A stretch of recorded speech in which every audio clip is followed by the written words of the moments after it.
નમસ્કાર, આપ જોઈ રહ્યા છો TV9 અત્યાર સુધીના તમામ ખાસ સમાચારો સાથે હું છું ઝરણા સોની। સમાચારોની શરૂઆત સુરતથી, જ્યાં કામરેજમાં જનરક્ષકના વાહનમાં તોડફોડ કરવામાં આવી।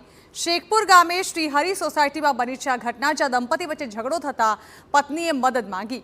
પત્નીએ પોલીસને ગાડી દૂર ઊભી રાખવા માટે રજૂઆત કરી હતી।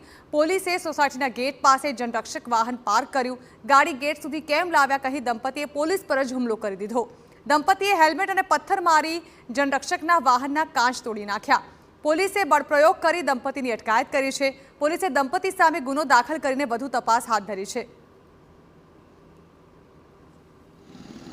એવી હકીકત જણાવી કે તમે પોલીસ વેન અમે તમને દૂર ઊભી રાખવાની કીધી તેમ છતાં પણ તમે અમારા ઘર સુધી પોલીસ વેન કેમ લાવ્યા છો? આ હકીકતની જે પોલીસ સાથેની ઝપાઝપી અને ત્યાર પછી બંને ખૂબ જ ઉશ્કેરાઈ ગયેલા। વિલાસબેનના જે પતિ કરણ છે એણે પોતાના હેલ્મેટ દ્વારા પોલીસની જે વેન છે 112ની એનો કાચ ફોડી નાખેલો અને પોલીસે આના પતિ કરણને પકડીને PCR વેનમાં બેસાડ્યો તો એની પત્નીએ પણ પથ્થર લીધા અને પતિ અને પત્ની બંને પથ્થર પડે બંને ગાડીના બંને સાઈડના કાચ ફોડી નાખેલા હતા। તો પોલીસની ગાડીના જ કાચ તોડી નાખવામાં આવ્યા છે દંપતી દ્વારા। દંપતી હાલ તેની પોલીસે અટકાયત કરી છે।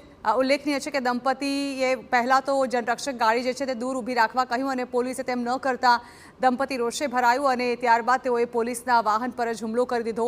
હેલ્મેટ વડે તેઓએ જે પોલીસનું વાહન હતું તેના કાચ પણ તોડી નાખ્યા છે।